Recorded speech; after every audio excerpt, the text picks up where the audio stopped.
परमपिता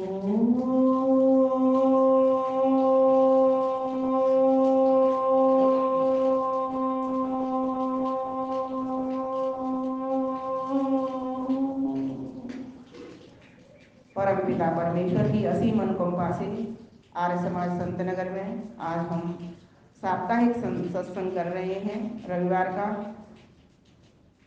परमपिता परमेश्वर ने हम सभी के लिए हर तरह की व्यवस्था दी है, चाहे वह भोग्य सामग्री हो, चाहे वह हमारे लिए मोक्ष की सामग्री हो।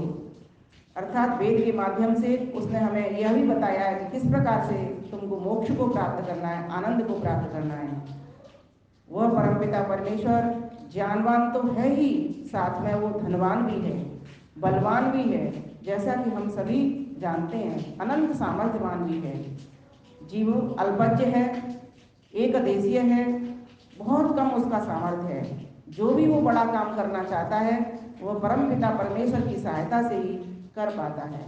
तो ऐसा प्रभु जब हमारे पास में है तो फिर हम लोग दर दर क्यों भटकें। प्रस्तुत गीत कुछ इसी बात को बयां कर रहा है।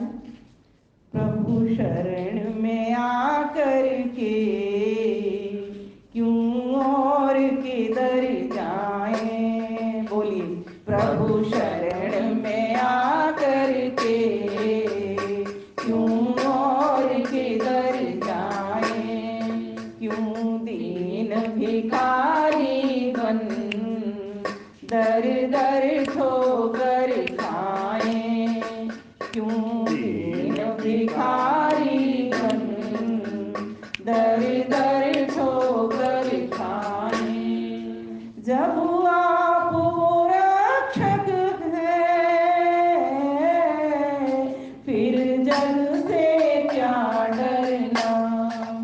जब आप वो रक्षक हैं फिर जग से क्या डरना। उसके दर पर जीना, उसके दर पर मरना। पहले खुद को समझें फिर औरों को समझाएं। पहले खुद को समझें फिर औरों को समझाएं। प्रभु शरण में आकर के क्यों और किधर जाएं। प्रभु शरण में आकर के क्यों और किधर जाएं। क्यों दीन भिखारी बन दर दर ठोकर खाएं। वही आप संभालेगा सब राज उसी का है। वही आप संभालेगा सब राज उसी का है। अपने सिर पर रहमत का ताज उसी का है। अपने सिर पर रहमत का ताज उसी का है। फिर भूल भुलैयों में क्यों उसको बिसराएं। फिर भूल भुलैयों में क्यों उसको बिसराएं। प्रभु शरण में आकर के क्यों और किधर जाएं। क्यों दीन भिखारी बन दर दर ठोकर खाएं।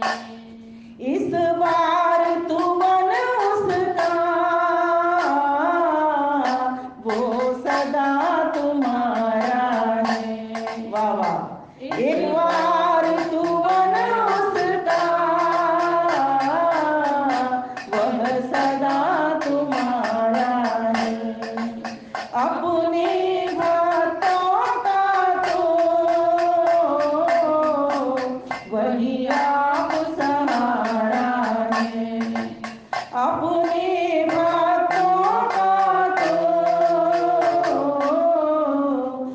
वही आप सहारा है।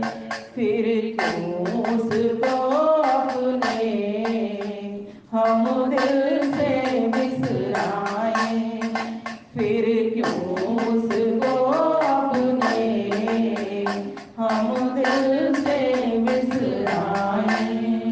क्यों दीन भिखारी बन दर दर ठोकर खाए, प्रभु शरण में आकर के क्यों और किधर जाए।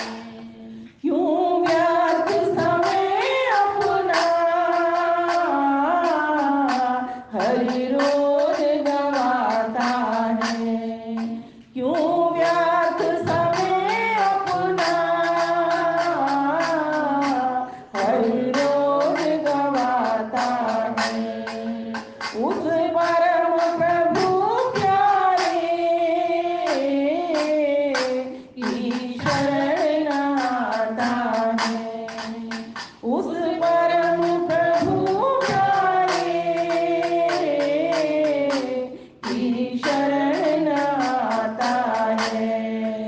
जिसका गुणगान ऋषि योगी मुनि सब गाए, जिसका गुणगान ऋषि योगी मुनि सब गाए। प्रभु शरण में आकर के क्यों और किधर जाए। क्यों दीन भिखारी बन दर दर ठोकर खाए। प्रभु शरणाश्रित बनकर जिसने भी पुकारा है, प्रभु शरणाश्रित होकर जिसने भी पुकारा है, भव सागर से उसको उसने ही उबारा है। ऐसा उस परमपिता परमेश्वर के प्रति अटूट विश्वास और अखंड विश्वास व्यक्ति को होना चाहिए कि जब जब व्यक्ति परेशानी में, कष्टों में, मुसीबतों में, आंधियों में, तूफान में गिरता है, तो उस तूफान से, आंधी से कौन निकालता है, उन दुखों से कौन बाहर हमको करता है? वह एक परमपिता परमेश्वर। फिर हम आदमी क्यों भटक रहा है जब पता है कि सारा काम उसी का है, सारी दी हुई शक्ति, बुद्धि, तन, मन, धन सब कुछ उसका दिया हुआ है, फिर हम चारों ओर क्यों जाएं? वो परमपिता परमेश्वर तो बाहर भी है, भीतर भी है, ऊपर भी है, नीचे भी है, सभी दिशाओं में वो भगवान जी रहते हैं ना, सभी जगह में बच्चों। हाँ, तो प्रभु शरणाश्रित बनकर जिसने भी पुकारा है, भव सागर से उसको उसने ही उबारा है। तो तू क्या कर, बस सिमरण कर उसका, भव सागर तर जाए, बस सिमरण कर उसका, भव सागर तर जाए। क्यों दीन भिखारी बन दर दर ठोकर खाए, क्यों दीन भिखारी बन दर दर ठोकर खाए, दर दर ठोकर खाए, दर दर ठोकर खाए।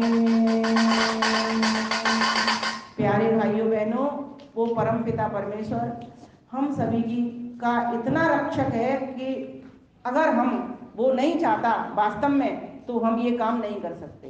क्यों? क्योंकि हमारे पास ये इंद्रियां नहीं होती, ये शरीर नहीं होते, ये हाथ नहीं होते, ये पैर नहीं होते, बुद्धि नहीं होती, कुछ भी नहीं हमारे पास होता।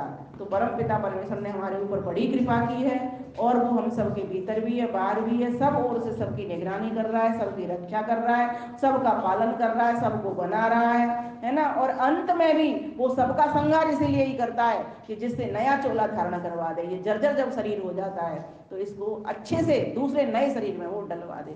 इसीलिए उस परमपिता परमेश्वर के जन्म और मृत्यु हर चीज पर विश्वास करना चाहिए, अर्थात उसकी पूरी कर्मफल व्यवस्था पर पूरा विश्वास करना चाहिए कि वो परमपिता परमेश्वर न्यायकारी है, हम सभी के पास है, कहीं वो दूर नहीं है। इसीलिए हमको भटकना नहीं है। उस परमात्मा का स्मरण कहाँ करना है बच्चों, कहाँ करना है?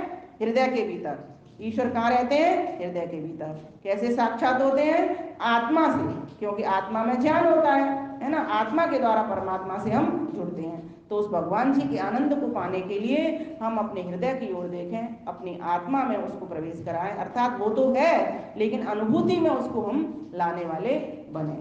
तो ये प्रस्तुत गीत ने ये हमको बता दिया। आप सभी का बहुत बहुत धन्यवाद और सभी को नमस्ते।